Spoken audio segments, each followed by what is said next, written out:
안녕하세요. 푸티웨이브입니다. 오늘은 시메오네 체제 하에 아틀레티코 마드리드 전술 분석 시간입니다. 아틀레티코의 현재 전술은 2011년 디에고 시메오네 감독의 부임, 2014년 그의 페르소나인 앙투안 그리즈만의 영입으로 완성됐다고 말해도 과언이 아닙니다. 디에고 시메오네는 AC 밀란의 전성기를 이끌었던 아리고 사키의 4-4-2 압박 전술을 계승하고 자신만의 철학을 덧붙여 아틀레티코 마드리드에 이식했습니다. 시메오네 감독은 8년간 팀을 이끌며 이 기간 동안 라리가 1회, 유로파리그 2회, 챔피언스리그 준우승 2회를 이뤄냈죠. 이번 영상에서는 시메오네 체제에서 이어지고 있는 아틀레티코 마드리드의 지난 시즌 전술 분석과 그리즈만 이탈 이후의 모습을 예상해 보려고 합니다. 시메오네 체제의 아틀레티코를 관통하는 세 가지 키워드로는 세 개의 존과 각각 다른 수비 방법, 양 인버티드 윙어를 통한 빠른 역습, 지공 시 양 측면 윙어와 프리롤이 있겠습니다. 경기장 각 지역에 따른 수비 방법을 살펴보겠습니다. 아틀레티코는 크게 상대의 빌드업 지역, 자신들의 진영에 따라 수비 방식이 조금씩 다릅니다. 상대가 어태킹 서드존에서 공격을 끊어냈을 때 모습부터 살펴볼까요? 선수들은 즉시 개겐프레싱을 시도합니다.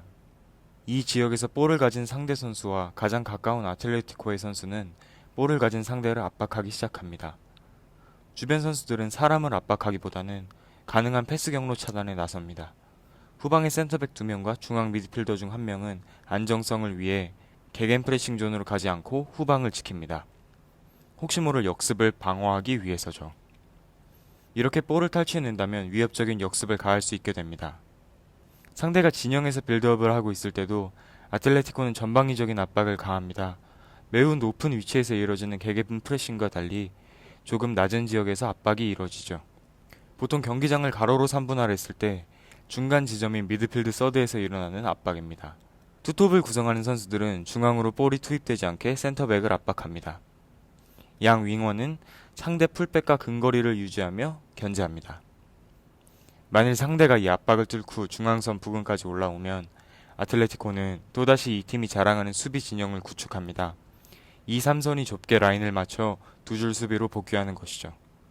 압박에 참여하던 선수도 빠르게 퇴각하며 진영을 갖춥니다.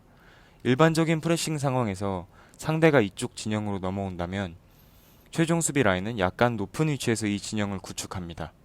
그러나 알레티의 진영에서 상대가 빠른 전환을 시도한다면 간격이 좁은 4-4-2 대형을 그대로 반대편으로 옮겨 수비하기 어려우므로 더 라인을 깊숙이 내려 정비를 하게 됩니다. 상대 방향 전환, 전력차에 따라 라인의 높이가 차이나게 되는 것이죠. 퇴각지대에서 각각의 선수들은 자신이 맡은 가상의 공간이 있습니다.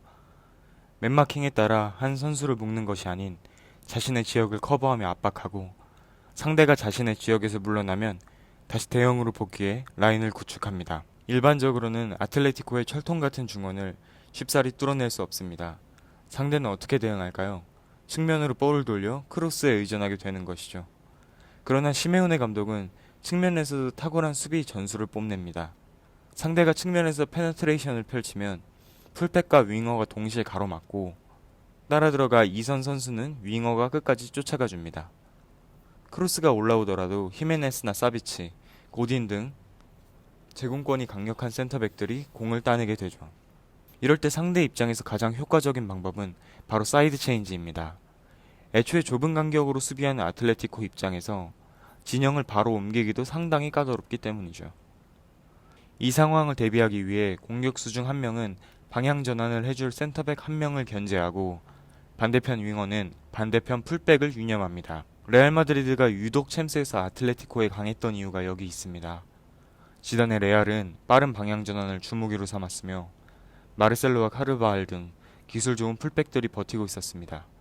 중원 장악력도 좋고 오프더볼과 제공권이 좋은 날강두는 크로스를 받아먹는 기계였고요.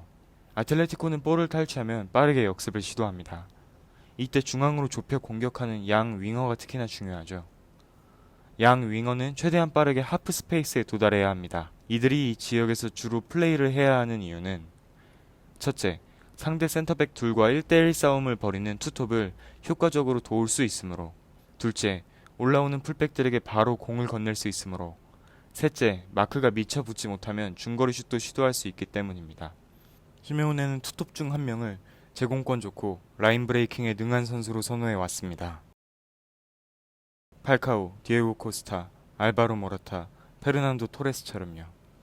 이 선수들은 상대 센터백을 끌고 들어가며 충분한 공간을 만들어주는 역습 천병 역할을 해냅니다. 여느 팀처럼 아틀레티코가 역습에 성공하지 못하면 지공으로 전환합니다.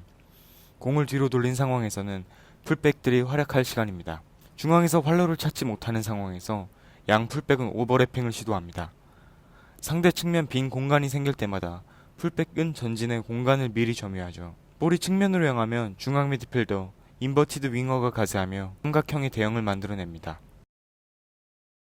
측면을 뚫고 크로스를 올릴 때 상대 박스 안에서는 최소 3명의 선수가 들어가며 볼 경합을 시도합니다. 상대 압박이 강력한 경우 후방에서 볼 줄기를 뿌릴 수 없는 상황도 발생합니다. 그리즈만이 이런 상황에서 빛을 발했습니다. 후방부터 프리롤로 움직이면서 공을 종횡으로 옮기고 압박을 풀어낸 후에는 전방으로 뛰어 올라가 라인을 깨거나 킬러 패스도 넣어줬죠. 그만큼 아틀레티코의 공격 전술은 그리즈만 없이는 설명이 안 됐습니다. 시메오네의 마지막 퍼즐이었죠. 길고 길었던 그리즈만 사가가 아틀레티코 입장에서는 비극으로 끝났습니다. 그 자리로 주앙 펠릭스가 클럽 레코드를 세우며 들어왔습니다. 펠릭스가 그리즈만의 공백을 완벽히 대체하리라 기대하는 사람들은 많지 않을 겁니다. 그러나 분명 펠릭스는 프리시즌 경기에서 많은 것을 보여줬습니다. 알레티가 레알을 7대3으로 꺾은 경기에서는 그의 장점이 아주 잘 드러나는 장면들이 많이 나왔습니다. 펠릭스는 전반전에서 그리즈만에 위치했던 세컨 스트라이커로 모라타 부상으로 인해 코레아가 들어온 후에는 우측 윙어로 뛰었습니다. 그리즈만이 하던 역할을 거의 그대로 부여받았다고 말해도 과언이 아닙니다. 후반까지 내려와 볼을 배급하며 전방으로 올라가기도 했고 역습 천병으로 볼을 달고 뛰기도 했습니다. 라인을 부수는 킬러 패스로 코스타에게 이 도움을 올린 것도 인상적이었죠. 어쩌면 그의 이 종료는 먼 훗날 합당한 가치였다고 평가받을 수도 있겠습니다.